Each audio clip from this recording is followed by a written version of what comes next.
tengo, ¿viste? Bárbaro. Bueno. Ahí donde termine de empezar la grabación, a ver, lo voy a hacer anfitrión. Bien. Ahí está, ahí ya es anfitrión. Fíjese si puede ya empezar a aceptar a los alumnos. A ver, espera, ¿dónde estamos? Tiene abajo Espera. la barra de opciones, hay una que dice participantes. Sí. Bien, ahí apretan esa de participantes y a la Sí. derecha le va a aparecer una columna blanca. Admitir todo. Sí, ahí Sí. admitir todo y van a empezar a entrar. Bárbaro, ahí está. Y después, ¿cómo la cierro?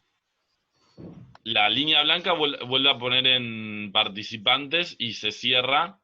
Y después sobre cada participante puede ir silenciando el micrófono y activándolo.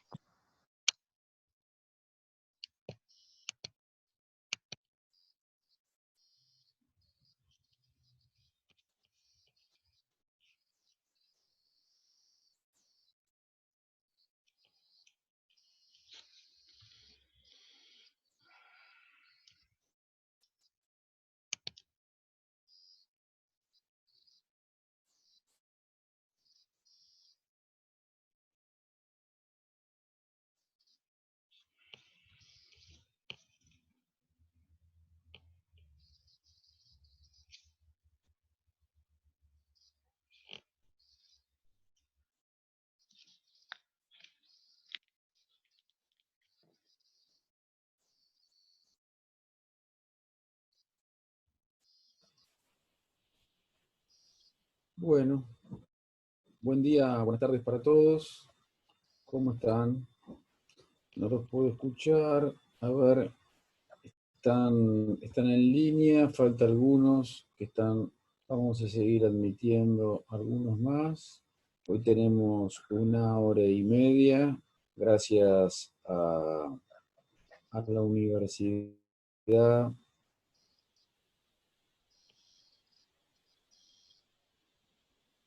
y a la facultad. Los debo tener en silencio. A ver, activar todos. A ver, sí, tengo todos activados. Después los voy a volver a silenciar.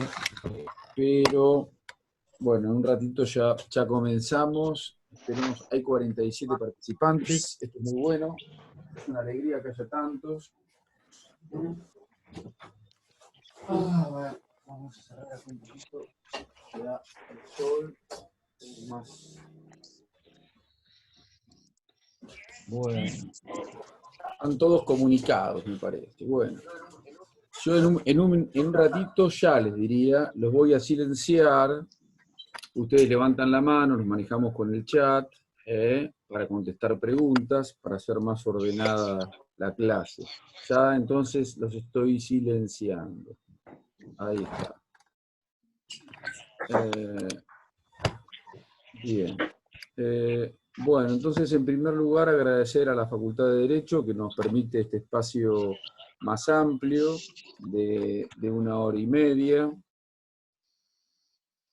Vamos a tratar de hacer dos tramos, uno de 45 minutos, hacemos algunas preguntas al cambio y luego continuamos hablando. Bueno, ustedes saben que afortunadamente ya tenemos fecha de parcial y entran en la evaluación de lo que a mis unidades respecta, la unidad 20 y 21. Esa era una de las preguntas que había la clase pasada. Al menos eso era lo que ustedes le habían preguntado al doctor Tapia, y yo le había dicho exactamente esto, que entraban las unidades 2021 que están vinculadas a lo que estamos viendo, que es pena, teoría de la pena, las penas en particular, etcétera. Bueno, les decía entonces, volviendo a los temas que estamos abordando, que tendríamos que conocer, antes que nada, cuál es la visión filosófica y antropológica que tienen los jueces cuando deciden las cuestiones vinculadas a la pena privativa de libertad. ¿Y esto por qué lo digo? Porque la pérdida de la libertad implica una cercenación de derechos tan grande que inevitablemente debemos remitirnos al pensamiento de aquellos que ejecutan esta decisión y aquellos que la controlan. ¿Por qué hago esta reflexión? Porque lo que se juzga en definitiva en el delito es un acto y no a una persona. Es al acto cometido por una persona, pero no se juzga a la persona, se juzga el acto cometido por una persona. Una persona es quien ha cometido ese acto que es el delito, esa acción típica, antijurídica y culpable, pero es además otras personas, fue otras personas y serán otras personas. Esto en una concepción de la persona humana que tiene una perspectiva de un cambio dinámico, no estático. Por eso les digo que es importante conocer cuál es la visión que el operador del sistema penal, el juez, el profesor de derecho penal, guarda respecto de la filosofía y de la antropología. Esto va a incidir en cómo se decida, y cómo se lea la realidad. Fíjense, sin ir más lejos, cómo incide esto, más allá de los intereses políticos que puede haber. Fíjense cómo incide la lectura de esta cuestión, es decir, de la pena privativa de libertad, cómo incide la visión que cada operador, cada sistema tiene, con lo que acaba de pasar hace pocas horas en el fallo de la Corte de la Provincia de Buenos Aires, que aparentemente, según algunos medios, no revocó la acción del Tribunal de Casación, el fallo del juez Violini.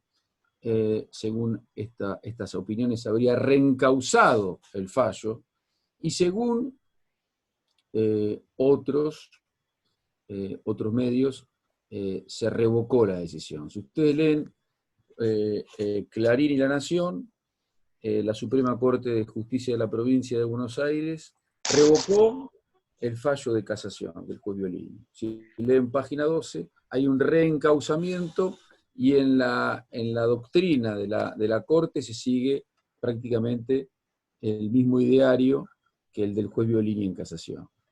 Es decir, esto que se refleja en los medios de comunicación ocurre también puertas adentro de la academia, en las cátedras de Derecho Penal, y ocurre también adentro de la justicia.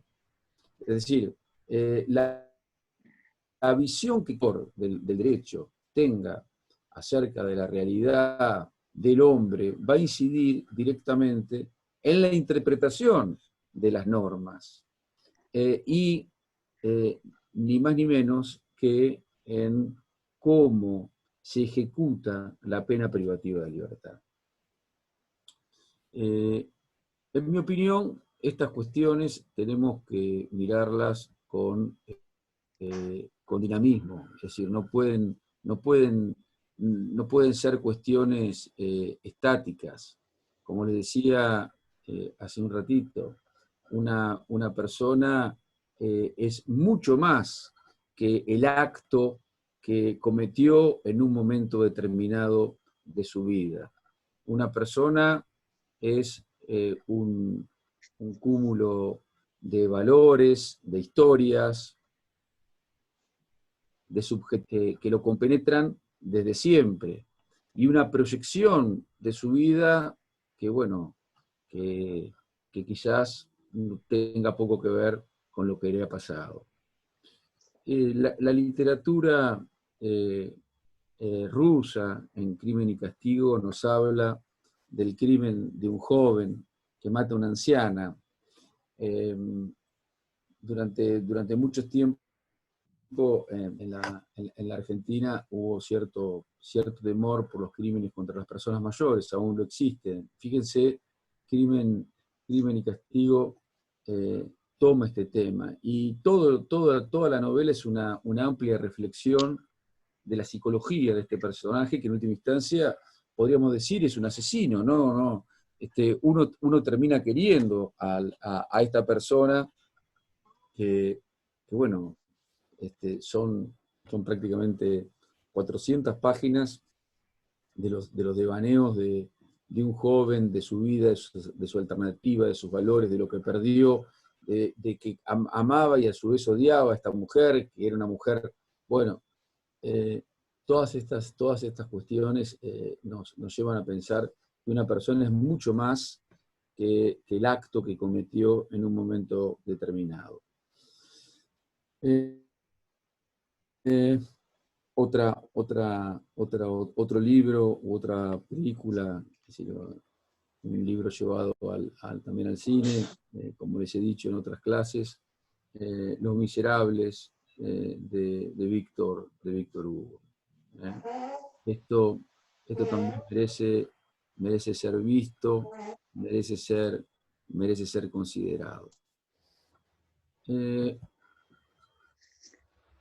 Estoy buscando algún material que les prepare, pero mientras tanto les digo que ustedes tienen subido a la aula virtual las reglas de Mandela, que hoy resultan un elemento fundamental para la interpretación de cómo debe ejecutarse la pena privativa de libertad. Estas reglas de Mandela integran un corpus iuris de derechos de las personas privadas de libertad, pero también un corpus iuris acerca de las obligaciones de los servicios penitenciarios, de las obligaciones que tienen los jueces y los operadores del sistema respecto de las personas privadas de libertad. Además tienen subida al aula virtual alguna interpretación de las reglas, es decir, un documento realizado por la Dirección de Derechos Humanos de la Procuración General de la Nación, respecto de cómo deben interpretarse estas normas de Mandela. Una síntesis, un documento sintético que me parece que puede ser de mucha utilidad. Recuerdo una frase que se ve en las cárceles y que nos permiten abordar esta perspectiva humanística en el cumplimiento de las penas. Y es algo así que está en los frontispicios de muchos establecimientos carcelarios, que habla de un profundo penitenciarismo que dice: quien entra aquí deja su delito en la puerta. Es decir, se pudo haber cometido un crimen gravísimo, pero la idea de poder ser otra persona, alguien distinto, o de poder ser el mismo, pero dejando atrás esta situación, es una posibilidad que siempre debe estar en la consideración del operador judicial a elecciones que vamos a hacer. Por eso, ustedes han leído y han escuchado a través de las clases una crítica a las teorías RE. Las teorías RE son ese manifiesto posibilitador de la reinserción social de la persona, previsto en los pactos internacionales de derechos humanos como finalidad de la pena. Quizás esta cuestión que haya sido una especie de ideal de los años 60, bueno, hoy tiene grandes críticos, en parte porque ha fracasado la pena privativa de libertad. Se dice que la cárcel es una industria del delito, que no resocializa, que no reinserta, etcétera, etcétera, etcétera. Sin embargo, bueno, las reglas de Mandela, que son del 2015, siguen sosteniendo en parte este ideal. A mí me parece que tenemos que distinguir entre las crisis de la idea RE y la praxis de la idea RE. La opinión de Zaffaroni, Alaje y Slokar, que es muy valiosa, me parece que con mucho tino, estos autores dicen que para saber lo que es el derecho penal hay que verlo en la realidad. Y si lo vemos en la realidad y esto no funciona, bueno, evidentemente las cosas están divorciadas, el ser del deber ser. Es decir, el ser es que las cárceles son depósitos de presos, son industrias del delito, son delincuentes, y el mundo ideal es el mundo de la norma, el mundo que dice que la cárcel debe reinsertar, debe resocializar, etc. A mí me parece que aún cuando en la realidad ocurra esto, no se debe perder la idea fundante de la prevención especial positiva, es decir, las ideas de resocialización. No solamente porque es el ideal normativo, sino porque es el ideal humanístico, es hacia donde se debe apuntar. Si no existe este norte, ¿qué nos vamos a resignar a que las cárceles sean depósitos de presos? Vamos a ser simplemente descriptivos. Es cierto que los autores citados no se quedan aquí, sino que dicen que la pena privativa de libertad debe ser al menos un trato digno. Pero alcanza con ser un trato digno, ¿no hay que generar también una perspectiva de reinserción comunitaria? ¿O se piensa que la cárcel es para toda la vida? Muchas veces lo que ocurre es que no hay un verdadero tratamiento. Es imposible en cárceles sobrepobladas. La asistencia psicológica, psiquiátrica y la contención social de las personas privadas de libertad. Entonces, creo que tenemos que, decir, si bien no podemos quedarnos en la idealización y permitir que la realidad avance, quedarnos solamente con la realidad y dejar los ideales también puede ser pernicioso. Me parece que no tenemos que perder la idea de prevención general positiva. Fíjense que hay modelos de establecimientos carcelarios en el mundo que, bueno, funcionan con racionalidad. La pena privativa de libertad es una pena relativamente joven en el mundo, tiene más de 250, 300 años.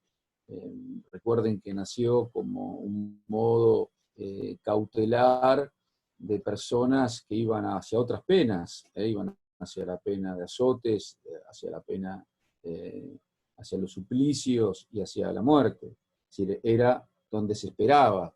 Quizás uno de los lugares más conocidos del mundo es la Torre de Londres, donde allí esperaban su pena las personas más relevantes de la sociedad de Londres de ese momento. Y así sucedió en distintos lugares. Aquí me preguntan si las reglas se aplican a los privados de la libertad, o si hace diferencia entre prisión y reclusión. Las reglas de Mallorca hablan de reclusos, pero en realidad se trataría de presos. Hoy ya dijimos que la pena de reclusión está extinguida en nuestro Código Penal. Hablamos del fallo Miranda de la Corte, que tiene su antecedente en el fallo Méndez Nancy. Pero hay algo que todavía es más importante que esto, y es que tampoco debe distinguirse entre personas privadas de libertad con prisión preventiva de personas privadas de libertad condenadas efectivamente.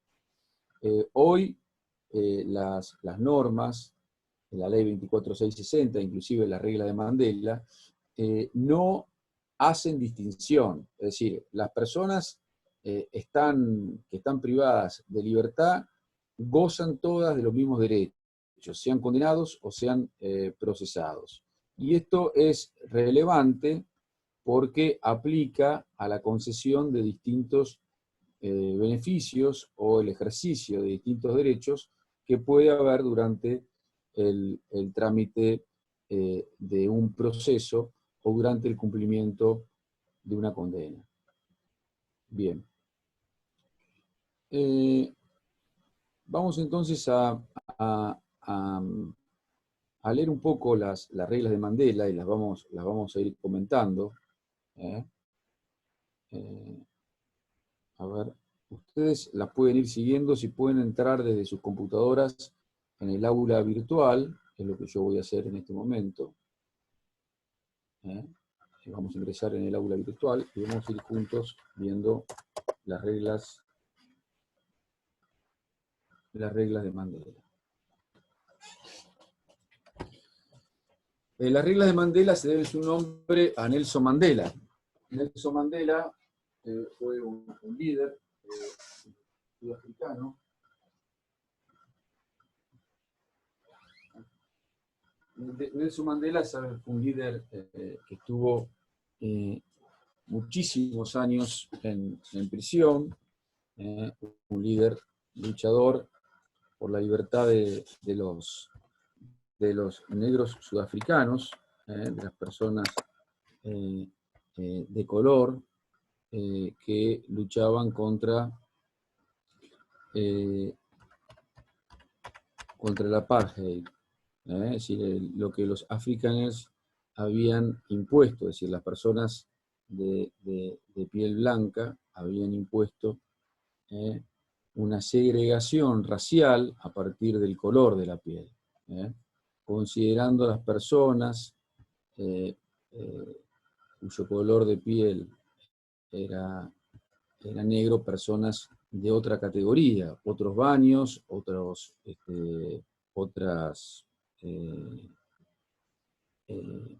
educación, otro transporte, otros derechos. Mandela luchó durante toda su vida por esta cuestión, se logró, después de muchos años, la derogación de las normas del apartheid.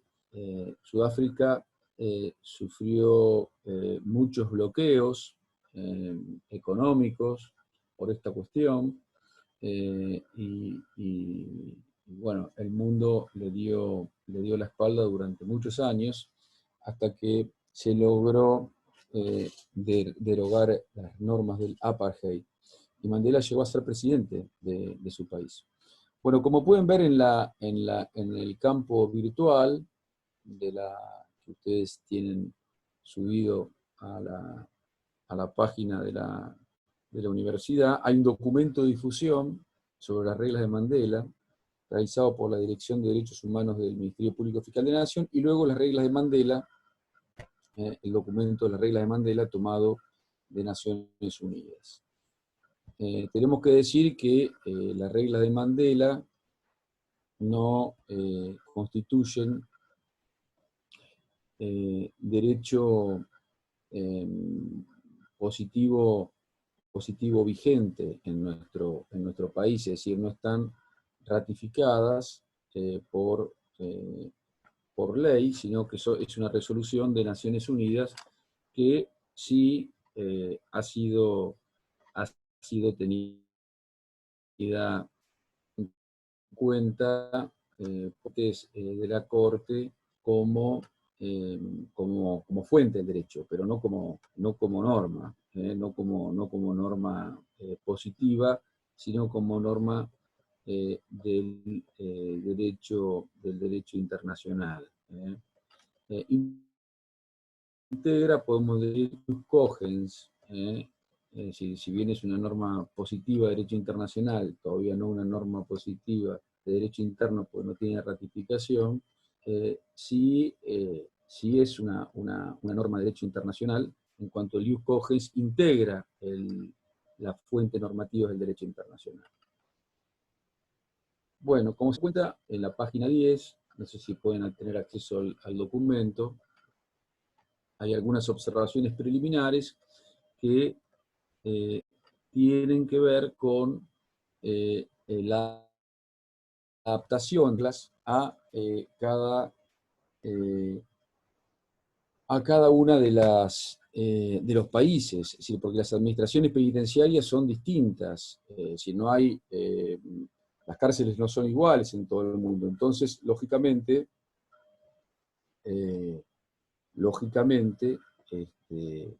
esto va cambiando, va mutando de país en país, y las observaciones referidas justamente a este punto, es decir, a adaptación a cada país de estas reglas. Vamos a seguir leyendo, las reglas, porque me parece que puede ser de interés para ustedes.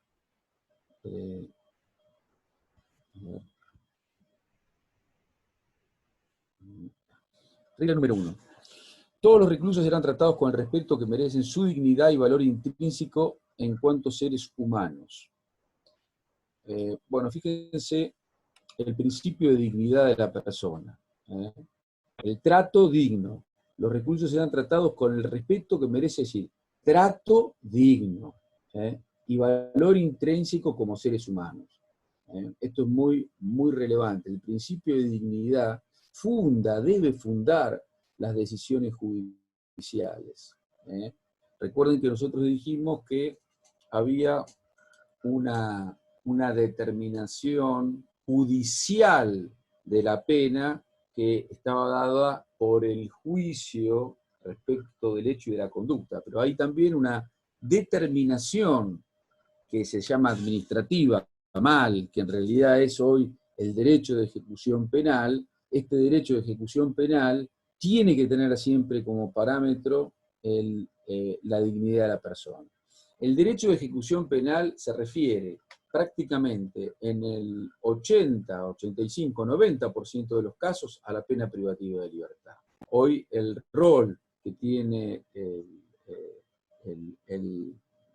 la ejecución penal es determinante. Fíjense que el país estuvo atrás de esta cuestión vinculada a la liberación o no de personas privadas de libertad con motivo de la pandemia, la sobrepoblación carcelaria. Fíjense que quién discute acerca de la multa o de la inhabilitación, que son las otras dos penas principales que se encuentran previstas en el Código Penal, que como dijimos son insuficientes, es decir, es insuficiente hoy contar solamente con 3 penas privativas de libertad. Los proyectos, por lo menos los proyectos más considerados, o los anteproyectos más considerados, tienen hoy en cuenta otras penas para que el juez pueda tener un abanico de posibilidades al momento de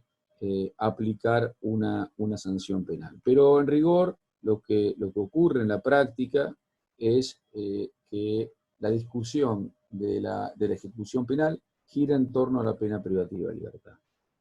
Sigue diciendo el artículo primero: ningún recluso será sometido a tortura ni otros tratos o penas crueles, inhumanos o degradantes. Bueno, esto va de la mano de una norma que sí tiene jerarquía constitucional, que sí está prevista en nuestra Constitución Nacional, que es la Convención Internacional contra la tortura. Contra los tratos o penas crueles, inhumanos o degradantes. Hoy el concepto de tortura no se limita solamente a la picana eléctrica, como lamentablemente ocurrió en nuestro país durante muchísimos años. Era un método de conseguir la confesión, pero aparte un método de hacer sufrir a las personas privadas de libertad. Era claramente una tortura, un trato cruel, inhumano y degradante, sino que hoy se extiende a situaciones que implican justamente afectar la dignidad. La ausencia de alimento, la ausencia de higiene, la sobrepoblación, la inseguridad que se vive en una cárcel. Fíjense que la seguridad es un concepto muy relevante y que está tomado ya en la Constitución del 53, cuando en el artículo 18 infine se dice que las cárceles serán para seguridad. ¿Y qué seguridad? ¿A qué seguridad se refiere la Constitución? Se refiere a la seguridad de que las personas no mueran en las cárceles. Las cárceles no deben ser depósitos de personas. Deben lo que se pierde, el derecho que se pierde es el de la libertad, no el de la chica, no el de la vida, no el derecho a la familia, no el derecho a la salud. Vamos a ver cómo estas normas de Mallorca, perdón, de Mandela hablan sobre la cuestión. Y fíjense qué interesante lo que viene a continuación, contra los cuales se habrá de proteger a todos los reclusos. Y esto es muy interesante, lo que viene ahora. Y no podrá invocarse en ninguna circunstancia como justificación en contrario. Esto es muy relevante. Esto es muy relevante. Es decir, muchas veces encontramos argumentaciones que tienden a justificar el statu quo. Aquí la norma es tajante. No puede haber justificación contra un trato, contra la tortura, contra un trato cruel, inhumano o degradante. Vamos a ver luego cuando veamos causa de justificación cómo muchas veces se ha argumentado en favor de la tortura. Inclusive hay países que a través de sus cortes y en situaciones muy extremas que les toca vivir, han justificado la tortura. ¿Conocen ustedes algún país que su corte haya justificado la tortura? Bien, después me lo dicen por chat, si hay alguno que recuerde. Esto se ha visto en algunos diarios. Es decir, quien es lector de la realidad a través de las noticias que informan y no que deforman la opinión, hay noticias de países que han justificado la tortura en ciertas circunstancias.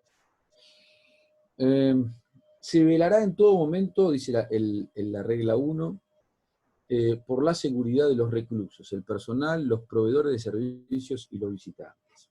Regla 2. Las presentes reglas se aplicarán de forma imparcial.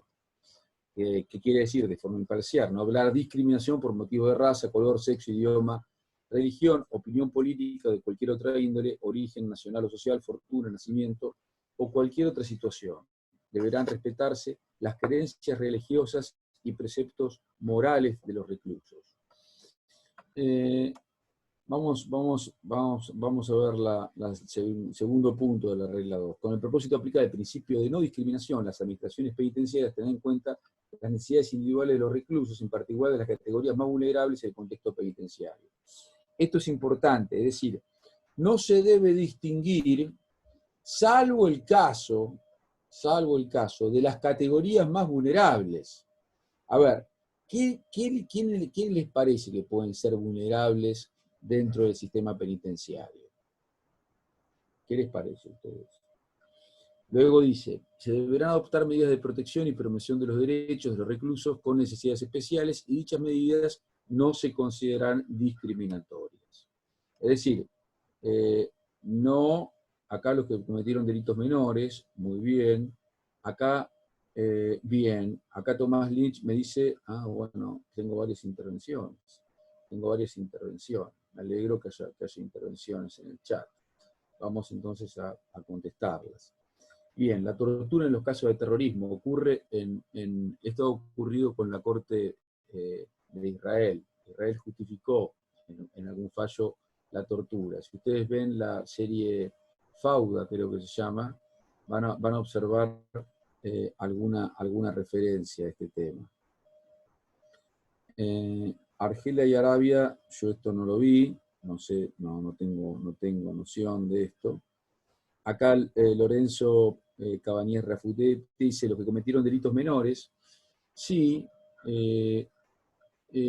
yo diría que más que los que cometieron delitos menores, por ejemplo, los niños. Si los niños deben ser, y van a ver que la convención, la regla de Mandela prevé en la situación de los niños. Pero, por ejemplo, hay otras minorías vulnerables. ¿Qué otra minoría vulnerable conocen ustedes? Pueden levantar la mano también, Por ahí alguien me levanta la mano y yo le doy el... bien, Claudia que quiere hablar, vamos a ver si le podemos levantar. Puede ser que, por ejemplo, por alguna cuestión religiosa, por ejemplo, los testigos de Jehová, en algunas circunstancias pueden llegar a ser discriminados en relación a lo que piensan, por ejemplo, con respecto a la donación de sangre o cuestiones así que deben ser respetadas dentro de lo que sería el sistema penitenciario. Sí, en realidad los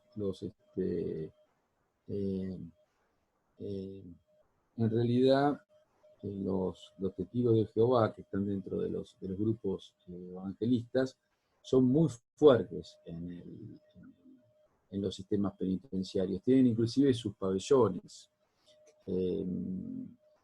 Y se organizan de este modo y contribuyen fuertemente con las autoridades penitenciarias. Si ustedes tienen posibilidad, lamentablemente este año no lo vamos a poder hacer por las razones de pandemia, pero todos los años visitamos las cárceles. Van a ver que hay pabellones evangelistas, como hay pabellones católicos, y esto ayuda fuertemente a la organización penitenciaria. Yo me refería por ahí, acá cuando se habla, es decir, lo que te quiero comentar es que en realidad no son vulnerables, son grupos fuertes estos. Eso puede ocurrir quizás fuera de las cárceles. Dentro de las cárceles hoy en día son grupos fuertes los evangelistas. Inclusive el evangelismo hoy es fuerte fuera de las cárceles también. Es decir, ha crecido mucho en todo el mundo y especialmente en Latinoamérica. A ver, las mujeres, acá dicen las mujeres, los adultos mayores. Puede ser, en realidad, los adultos mayores y las mujeres tienen tratamientos penitenciarios específicos. No se refiere a eso la ley, se refiere a otros casos. Y acá veo que alguien apunta bien cuando dice que los homosexuales son muy atacados. Esto es cierto, esto es muy cierto. Acá puede haber una situación de grupo vulnerable. En los homosexuales, perfecto. Lo mismo en la situación de las travestis. Acá tenemos otra situación. Los que no tienen dinero, dice Verónica Álvarez, generalmente los que están en la cárcel no tienen dinero, son la mayoría. Yo cuando digo que levanten la mano, no hagan así porque no están todos en pantalla, Claudia. Hay una aplicación que es levantar la mano que está por ahí, que si no están en pantalla yo los puedo ver. Si alguno quiere tomar la palabra, lo puede hacer. Bien. Bien, acá hay otra consideración que es buena, personas con enfermedades y que la cárcel no otorgue un buen tratamiento. Gonzalo Soler, es verdad esto. Yo recuerdo hace muchos años pasaba algo parecido a lo que ocurre hoy con el coronavirus, quizás peor aún, que fue cuando en los años 80, perfecto, ahí está, las personas con HIV. Hoy prácticamente no hay distinción entre personas con HIV y personas que no tienen HIV. Esperemos que el día de mañana ocurra lo mismo con el COVID-19.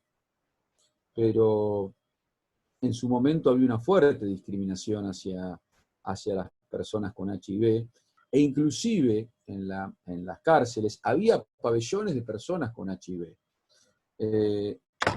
Y esto, bueno, por el miedo al contagio, por el miedo a la enfermedad que se desconocía el modo de tratarla. Después nos enteramos que no se trataba de una situación apestosa, como en realidad se la trataba, sino de personas que se encontraban enfermas y que podían compartir la vida normalmente con otras. Era la limitación del conocimiento humano lo que generaba temor, es decir, es la ignorancia la que generaba el miedo a la situación y la reacción en consecuencia desmedida frente a la enfermedad. El apartamiento del otro, que es hoy un poco lo que nos pasa con este fenómeno que nos toca vivir, donde, como les decía en la presentación del curso, el adentro y el afuera pierde un poco de dimensión, ¿no? Bien. Vamos a seguir entonces con el análisis.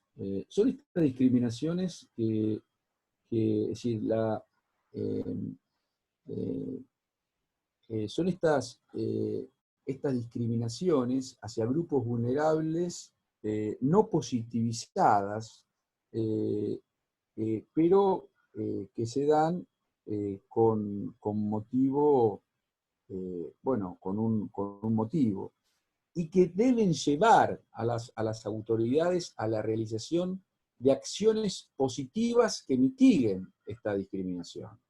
Sí, yo recuerdo que, por ejemplo, respecto de los enfermos con HIV, lo que ocurrió fue una activa campaña de promoción de derechos de estas personas. Por ejemplo, algo que era muy importante, conseguir la medicación. Es decir, hubo fuertes campañas para conseguir los cócteles que tomaban de muchos antibióticos para poder resistir la ausencia de inmunidad.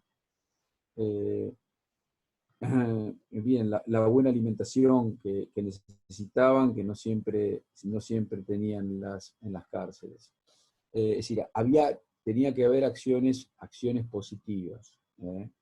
Las mismas acciones positivas que hay hoy respecto del tratamiento de personas con otras enfermedades. Por ejemplo, los drogadependientes. Bien, vamos entonces a seguir con el análisis de las reglas. Regla 3. La prisión y demás medidas cuyo efecto es separar a una persona del mundo exterior son aflictivas por el hecho mismo de que despojan a esa persona de su derecho a la autodeterminación al privarla de su libertad. Es decir, la misma pena privativa de libertad es aflictiva.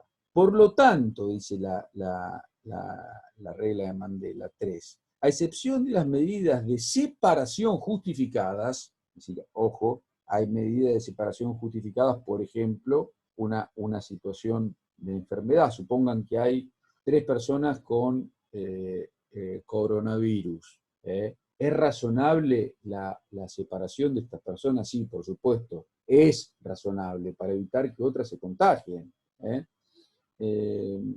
Por supuesto, dándoles el debido tratamiento. Es decir, las medidas de separación justificadas y la de que sean necesarias para el mantenimiento de la disciplina. Es decir, muchas veces, también es cierto, hay en una situación de motín. ¿Qué hacemos con los líderes de los motines? Bueno, hay medidas disciplinarias que deben imponerse. El sistema penitenciario no deberá agravar los sufrimientos inherentes a tal situación. Entonces, regla 3, la pena privativa de libertad es en sí misma algo aflictivo y no debe de ningún modo agravar los sufrimientos inherentes a tal situación. Hay una situación procesal que prevé justamente la hipótesis de la regla 3. ¿Saben cómo se llama este remedio procesal que permite interferir con los agravamientos ilegítimos que sufren las personas privadas de libertad? ¿Saben cómo se llama? Habeas corpus correctivo. ¿Sí? Los habeas corpus correctivos, el habeas corpus correctivo tiende a reparar, a poner en su lugar y a restablecer la dignidad de la persona frente a un trato que agrave su situación de privación de libertad. Bien. Vamos a la regla 4. Los objetivos de las penas y medidas privativas de libertad son principalmente proteger a la sociedad. Miren qué interesante esto. Fíjense, está definiendo cuáles son los objetivos de las penas y medidas privativas de libertad. Son principalmente, 1, proteger a la sociedad contra el delito, y ahora ustedes me van a decir qué finalidad de la pena es esta, y reducir la reincidencia. Y dice luego, esos objetivos solo pueden alcanzarse si se aprovecha el periodo de privación de libertad para lograr en lo posible la reinserción de los reclusos en la sociedad tras su puesta en libertad, de modo que puedan vivir conforme a la ley y mantenerse con el producto de su trabajo. Esto tiene una sabiduría inmensa, y distingue lo que los viejos penalistas, la distinción que hacían los viejos penalistas, entre fundamento y fin de la pena. El fundamento acá sería el objetivo, proteger a la sociedad contra el delito y reducir la reincidencia. Es decir, mira por un lado a la sociedad, que debe ser protegida de los ataques de personas que viven en la sociedad. Y en eso, en última instancia, consiste las posiciones contractualistas que fundamentan el Estado. Las posiciones contractualistas decimonónicas, que son, en última instancia, las fundantes de nuestra Constitución Nacional, se basan en esto, en que tú me das tu libertad y yo protejo tu vida, protejo tu libertad y protejo tu seguridad y tu propiedad contra los ataques. Es decir, tiene sentido el Estado y tiene sentido la pena que el Estado impone, el único que puede imponer pena privativa de libertad es el Estado, no como sucede en El secreto de sus ojos, ahora vamos a hablar un poco de eso.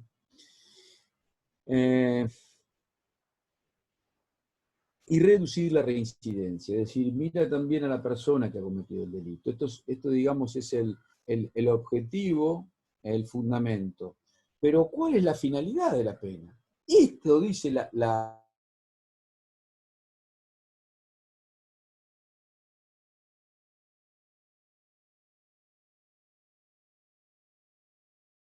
porque es el único modo, la reinserción, de evitar la reincidencia. Si alguien se reinserta en la sociedad, no va a volver a delinquir. Y si no vuelve a delinquir, la sociedad está protegida. Es decir, vivir conforme a la ley, en última instancia la regla de Ulpiano, vivir honestamente y mantenerse con el producto de su trabajo. Vamos a ir al chat a ver qué preguntas hay, porque los tengo un poco olvidados, y les puedo ir abriendo el micrófono si quieren.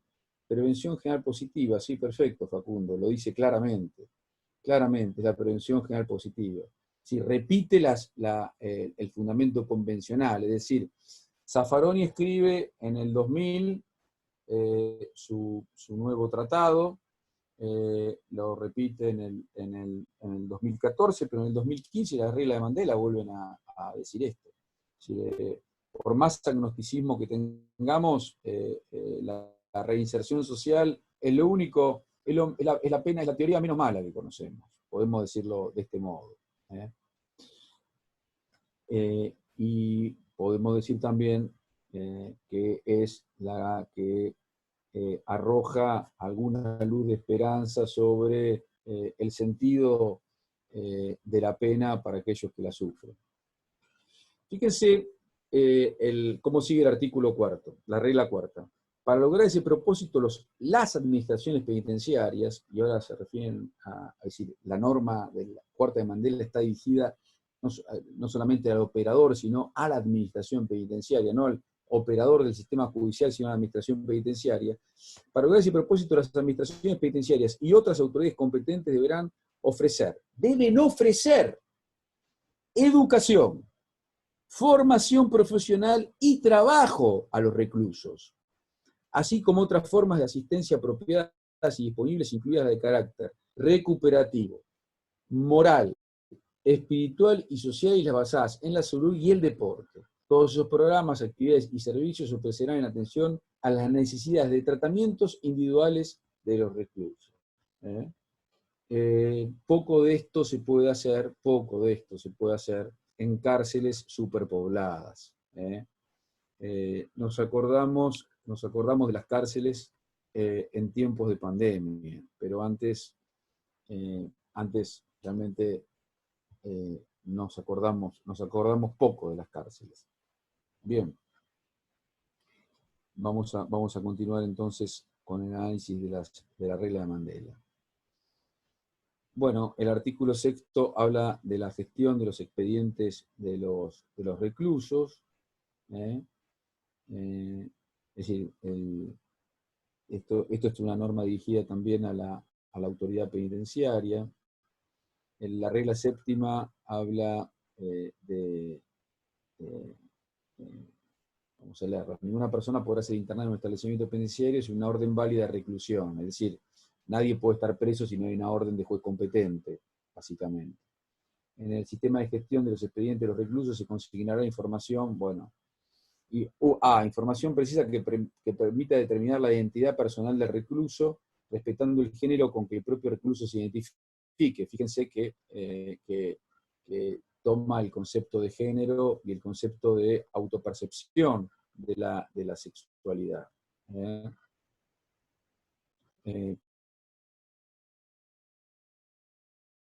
Con información cargada que dispuso y además la fecha, hora y lugar de su detención. Bueno, es varias precisiones que lo pueden leer ustedes.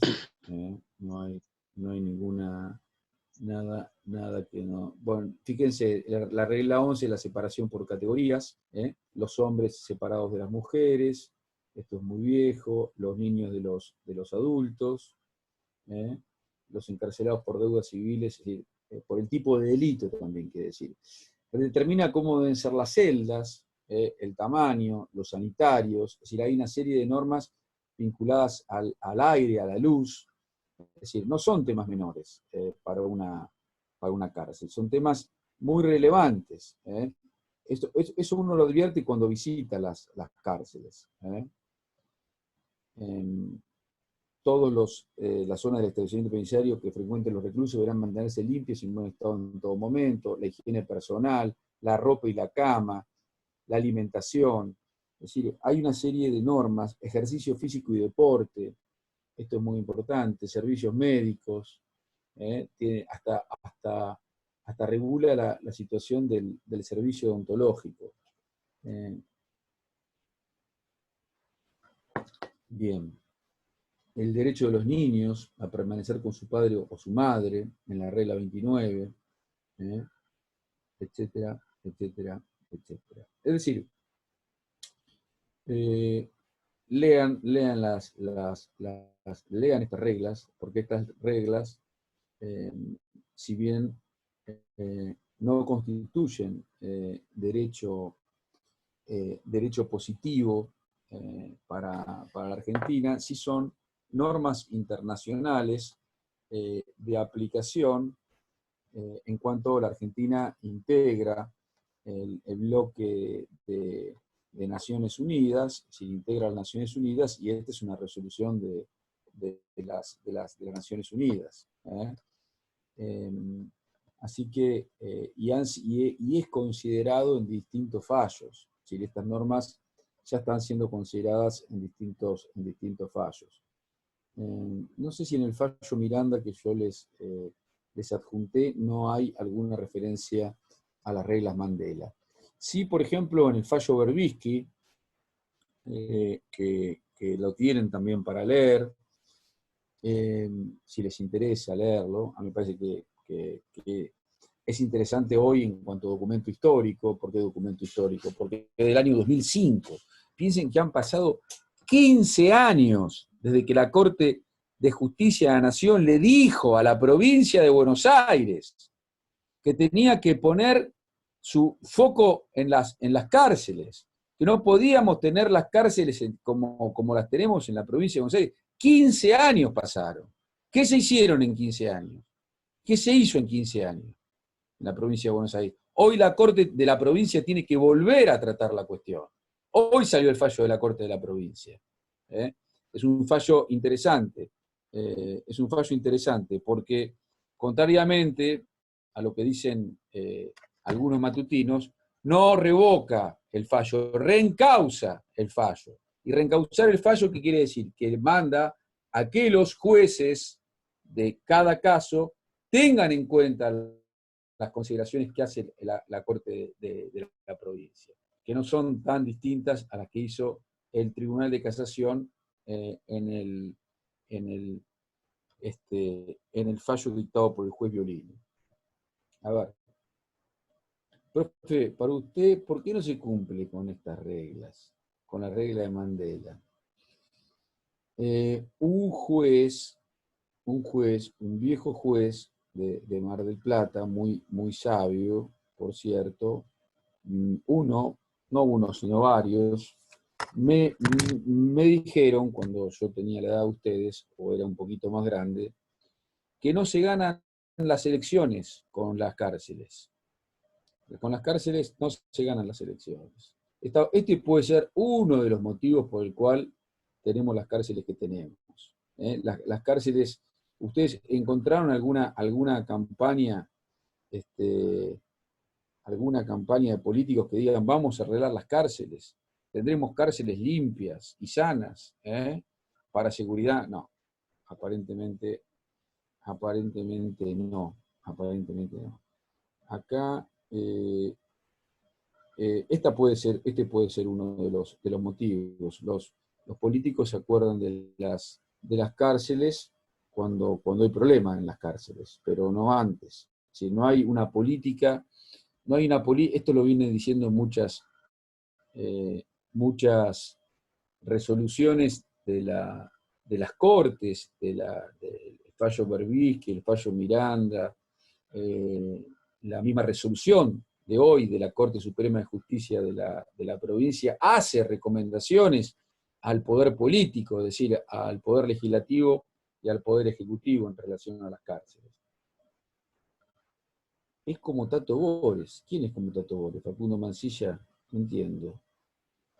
A ver. No entiendo lo de Facundo Mansilla. A ver. Es como Tato Bores, tú me explicás, Mansilla, lo que quisiste decir. Mediante esta regla, las personas trans tendrían que estar reclusas en las cárceles de mujeres. Bueno, esto es toda una cuestión. Es toda una cuestión.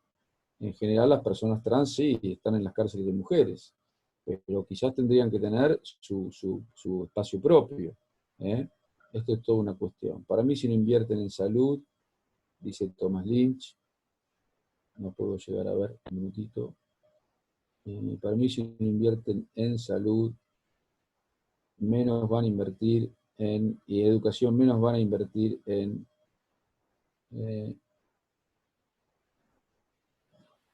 las cárceles. Bueno, es poca la inversión que hay en educación y en salud, tendría que ser mayor, es cierto, pero esto no quiere decir que no nos tengamos que ocupar de las cárceles.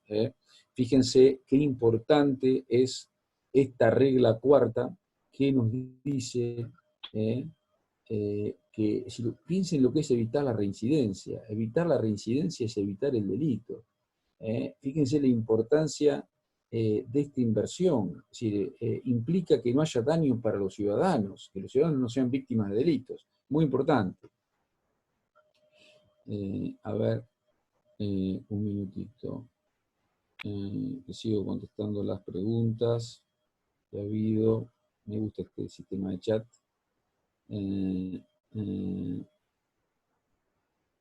A ver.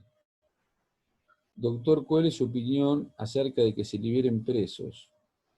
Mire, esta es una pregunta que me parece que parte de un prejuicio.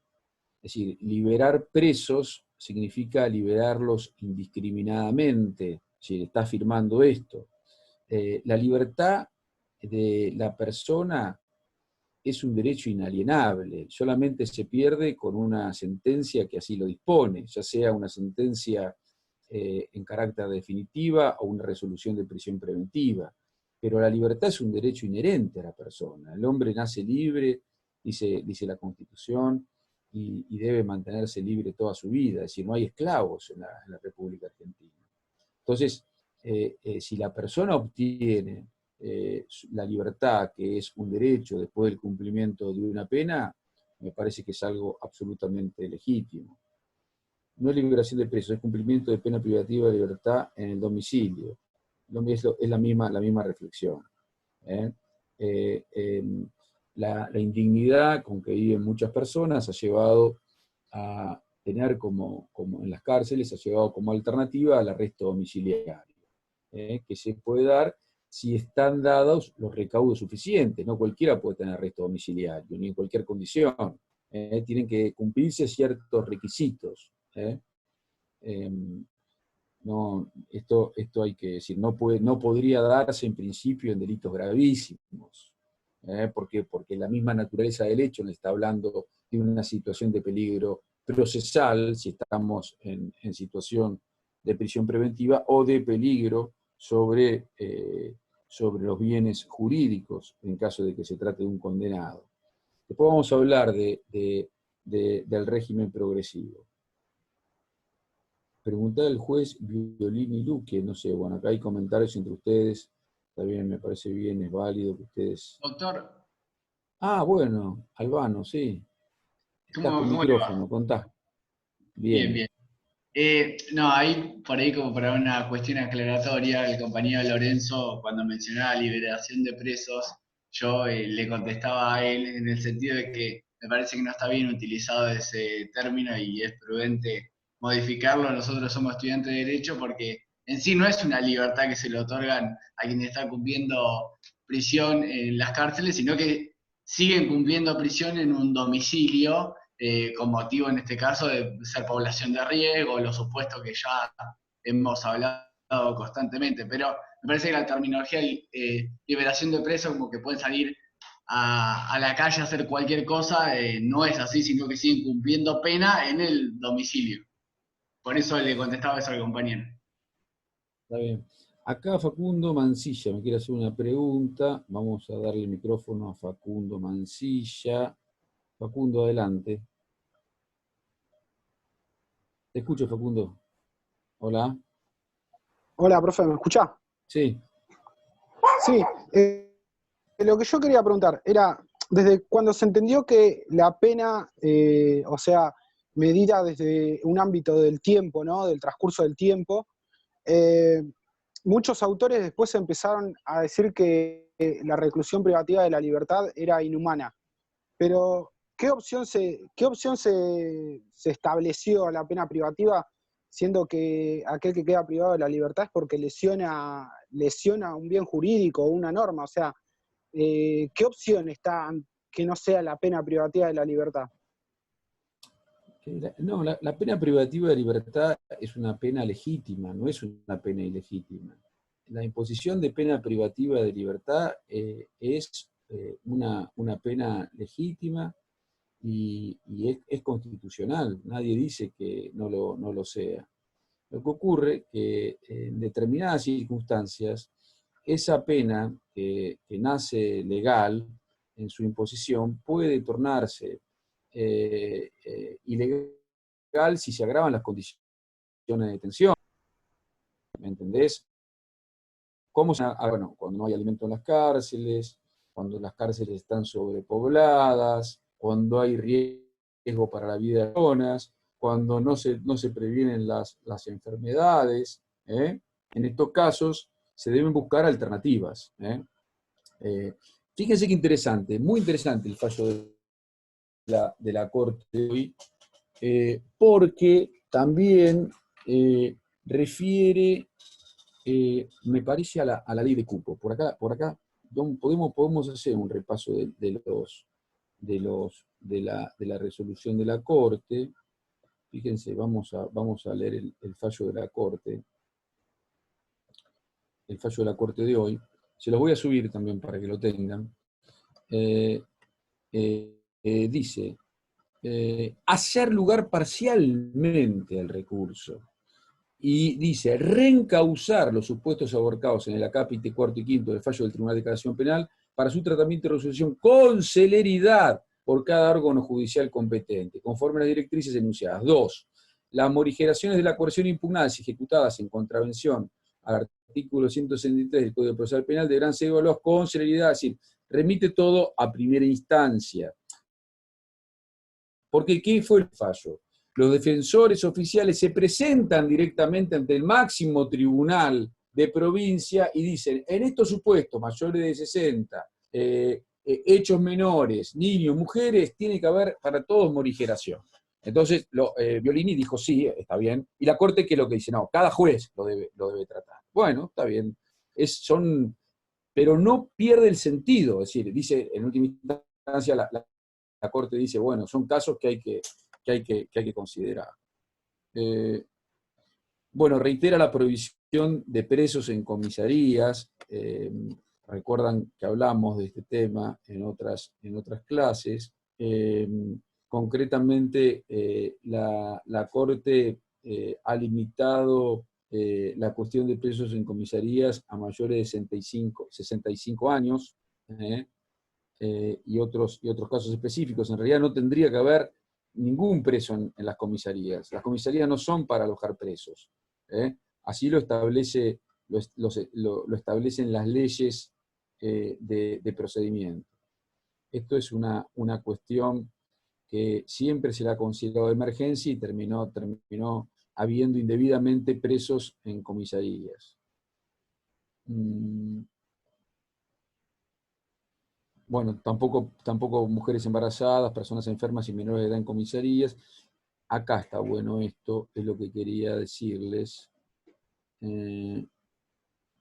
Bueno, también le da importante participación a las víctimas de los delitos en la opinión sobre estas cuestiones. Acá hubo un cambio de ideas muy importante entre distintos actores judiciales en la provincia. Había algunos, como el procurador Contegrán, y otros, la Corte le dio en esto la razón, hay que escuchar a la víctima, dice la Corte.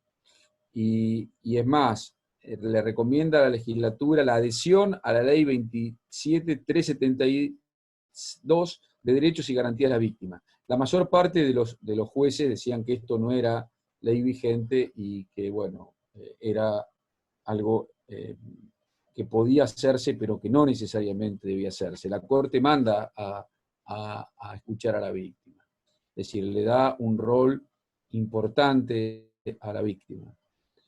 Bueno, en el contexto del COVID-19, en el párrafo 9,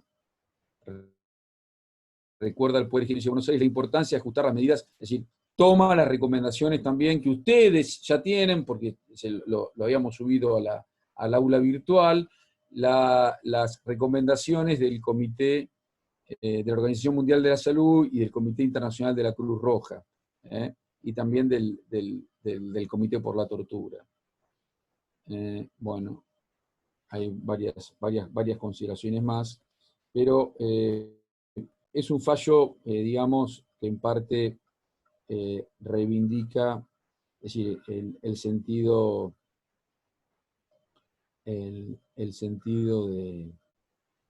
del fallo de casación.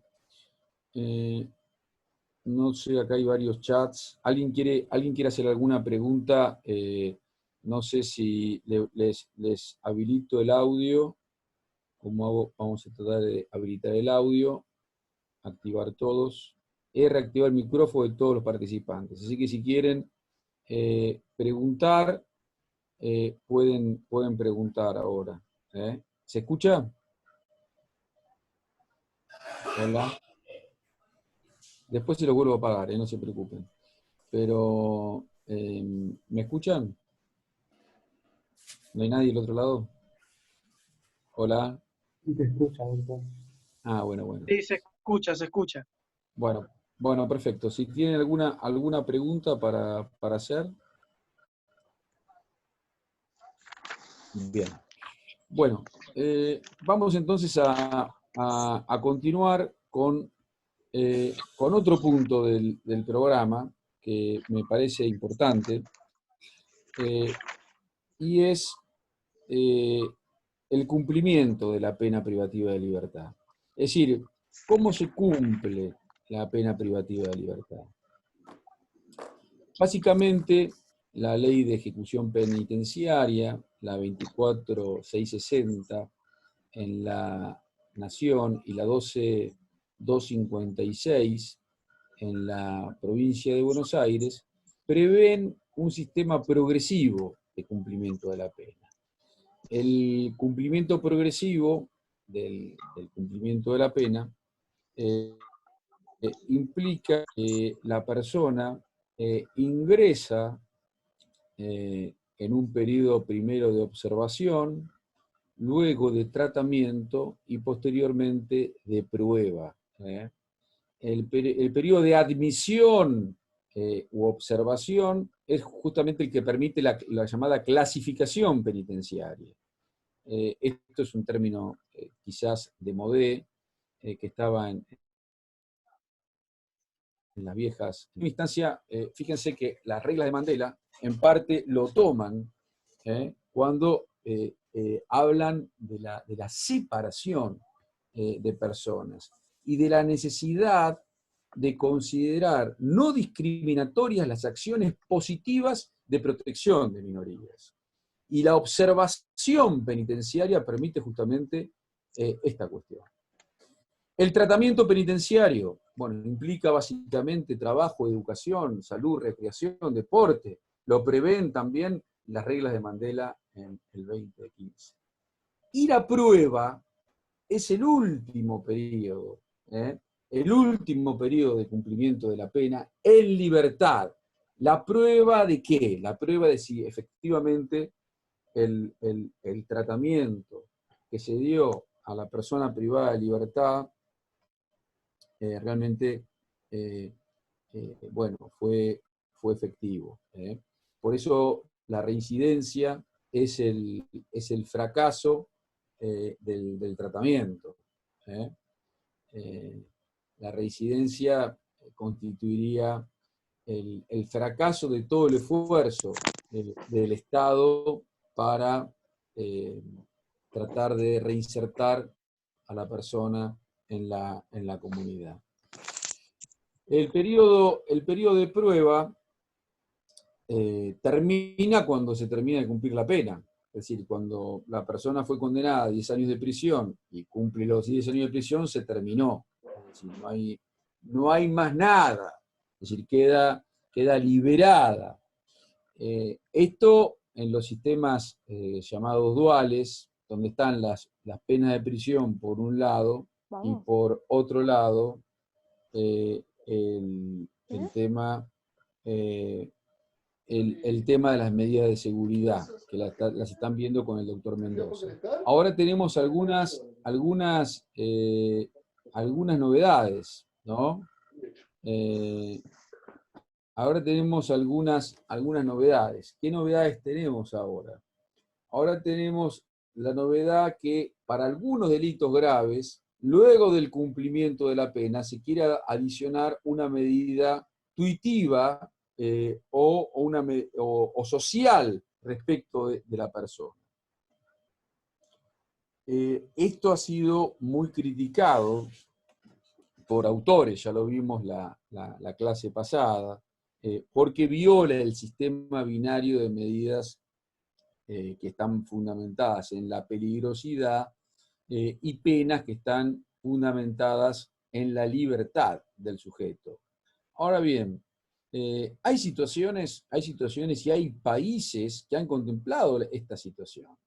¿Por qué? Porque hay delitos que por sus características implican. Esa la doble vía, ¿no? Sí, exactamente, es la doble vía, Facundo, sistema binario de la doble vía.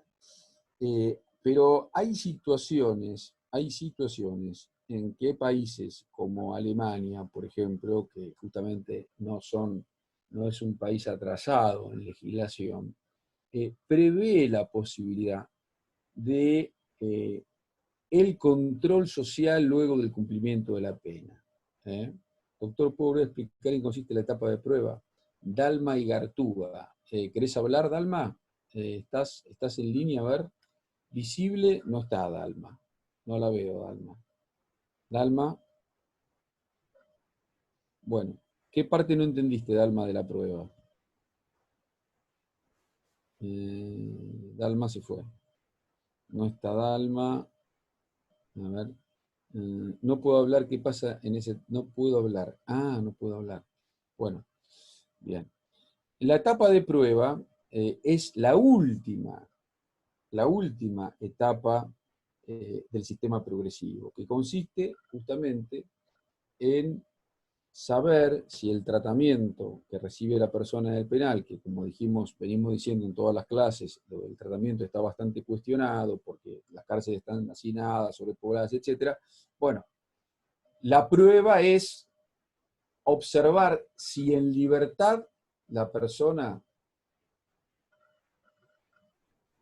puede reinsertarse luego de haber estado presa. Es decir, es la prueba de la reinserción, es la posibilidad de reinserción, es la última etapa del cumplimiento de la pena. Bien. ¿Y cómo se lo prueba? ¿Cómo se lo prueba? De distintas maneras. De distintas maneras. La prueba más antigua que nosotros tenemos es la libertad condicional. es la libertad condicional que está prevista en el artículo 13. En el artículo 13. Bien. ¿Qué nos dice el artículo 13 del Código Penal? Ustedes, si tienen el Código Penal, lo pueden leer. Bueno, que una vez cumplidos, en líneas generales, porque para las penas indivisibles, para las penas perpetuas, hay que esperar 35 años. Si la persona tiene derecho a tener libertad condicional en la prisión perpetua a los 35 años. Ustedes me dirán, pero ¿cómo si tiene prisión perpetua tiene derecho a tener libertad condicional? Bueno, porque el concepto es este, siempre tiene que haber una perspectiva, una posibilidad de reinserción social en los sistemas progresivos. Siempre tiene que haber una posibilidad, una esperanza de libertad. Porque esto es algo así como por qué el Estado democrático de derecho tiene que castigar, si no puede implantar la pena de muerte. Bueno, por muchísimas razones. Pena de muerte es otro tema del programa, ¿no? Pero quizás la razón más simple es que es como si el Estado que trata de respetar la dignidad de la persona, los derechos humanos, es como si el Estado se negara a sí mismo, ¿no? Es decir, negar la posibilidad de la vida de otro es negar el sentido del Estado democrático de derecho. Yo creo que esta es la razón fundamental por la cual no hay pena de muerte, o no debe haber pena de muerte, y no debe haber pena de muerte. Sí, más allá de muchísimas otras argumentaciones, que quizá la más importante sea el error judicial, absolutamente irreparable, que implica la supresión de la vida. ¿Y cuántos casos nos hemos enterado de personas que no han sido culpables a través de los recursos extraordinarios de revisión? Bueno, la libertad, claro, la libertad Doctor, condicional ¿le puedo es... hacer una consulta? Sí, Leonardo. Usted decía que en el periodo de prueba había 3 etapas. La primera, No, usted dijo la observación. no, Puede ser o no, entendí mal. no, que el Primero dijo la cumplimiento, observación, después dijo otra palabra más que no recuerdo, y de última la prueba. ¿Es todo junto o son 3 etapas o es todo lo mismo? bien, esto es respecto del cumplimiento de la pena privativa de libertad, es decir, cómo se cumple la pena privativa de libertad. La persona ingresa al establecimiento penitenciario, tiene un periodo de observación, es decir, se la observa, se la clasifica, es decir, se toman sus datos personales, tiene entrevistas, etc. Hay gabinetes criminológicos. Esto es también motivo de mucha reflexión por parte de la doctrina. Porque fíjense que uno de los requisitos para obtener los beneficios o los derechos son los informes favorables de los servicios penitenciarios o del gabinete criminológico. Entonces, bueno, la observación que se realiza acá y la clasificación es importante. El segundo paso es el tratamiento penitenciario, que implica fundamentalmente trabajo y educación. Trabajo, posibilidad de educación y todo lo demás, que es una cuestión también crítica hoy día con cárceles pobladas, superpobladas.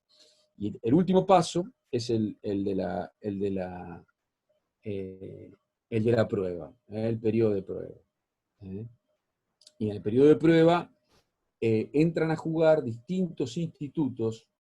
El más importante es la libertad condicional porque implica, si la persona cumple con los requisitos impuestos para mantener la libertad condicional, es decir, hay requisitos para obtenerla y requisitos para mantenerla. Si cumple con los requisitos para mantener la libertad condicional, es prácticamente una libertad definitiva, la libertad condicional.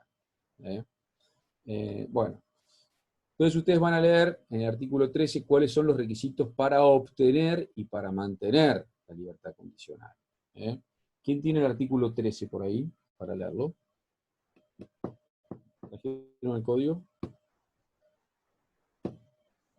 Acá Facundo opina muy duro. ¿Dónde está? Facundo Mancilla dice, negar la libertad a aquel que le negó la vida a otro no me molesta, que se quede el doble. Sí, bueno, hay situaciones donde muy serias, muy graves, y que de personas que no han salido de la cárcel, de personas que no han salido de la cárcel. Por ejemplo, ustedes conocen el caso de Robledo Puch, el niño asesino, o bueno,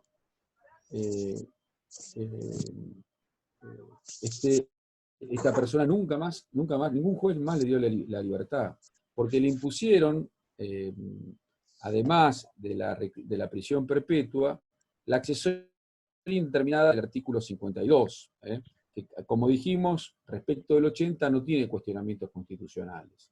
Sí la tenía respecto de delitos menores en multirreincidencias. Acá el fallo Gramajo estableció la inconstitucionalidad. Bueno, ¿quién tiene el Código Penal?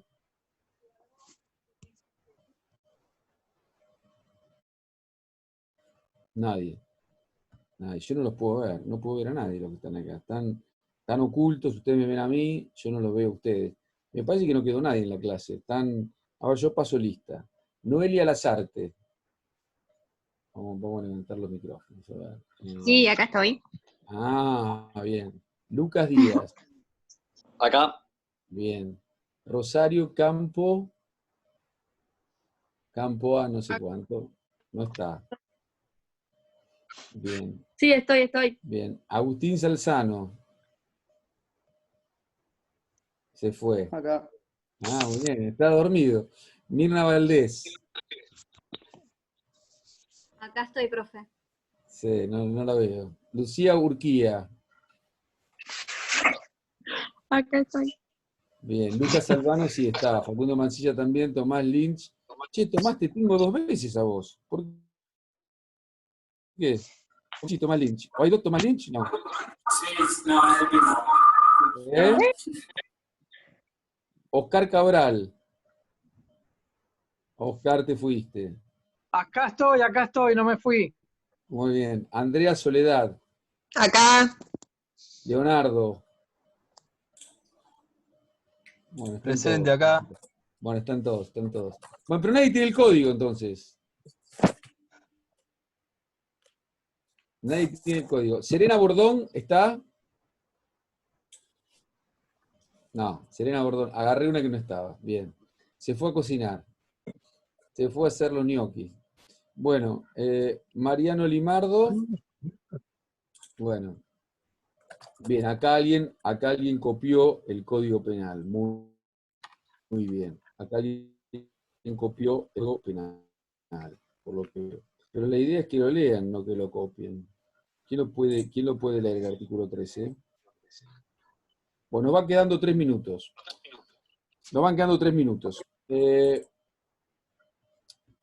Aparte de la libertad condicional, que está prevista en el artículo 13, y que se otorga en los casos en que la persona ha cumplido 35 años de reclusión o prisión, hoy la reclusión dijimos que ya no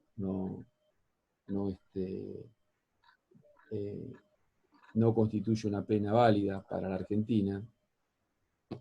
Les decía entonces que cumplidas las 2 terceras partes y habiendo cumplido con regularidad los reglamentos carcelarios, esto es básicamente tener conducta y tener concepto,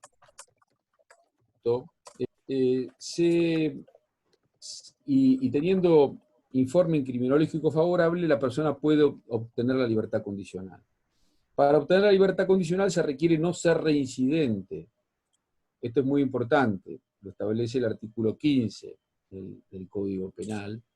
Es decir, la libertad condicional no se otorgará a los reincidentes. Bien.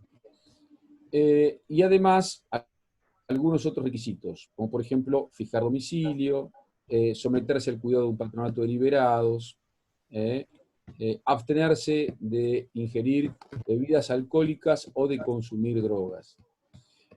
Estos son básicamente los requisitos exigidos por el Código Penal para la concesión de la libertad condicional. Bueno, nos queda un minuto. ¿Alguna pregunta?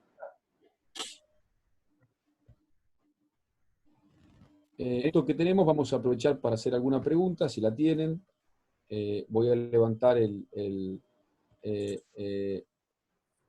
los micrófonos de todos ustedes. La clase que viene vamos a seguir con alternativas, vamos a hablar de reincidencia, vamos a hablar también de modos alternativos de solución de los conflictos. Vayan estudiando el artículo 76 bis del Código Penal, que es muy importante, que es suspensión de juicio a prueba. Hoy gran parte de los conflictos se resuelven con la suspensión de juicio a prueba. Para apreciar algún fallo en particular, por el momento vayan leyendo el código, el material que yo les di, léanlo, y después vamos a ir determinando los temas.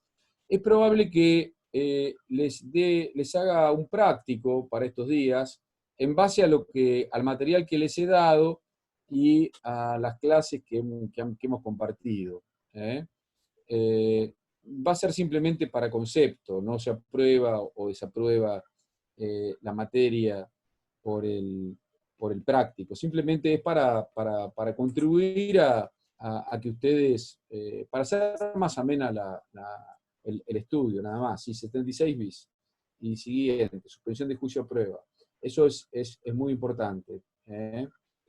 Bueno, no creo que tengamos más tiempo.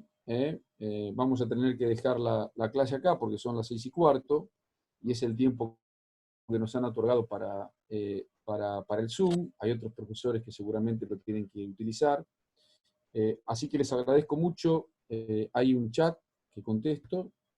A ver. Hasta la próxima. Bueno, nos vemos entonces el lunes que viene y muchas gracias por estar comunicados.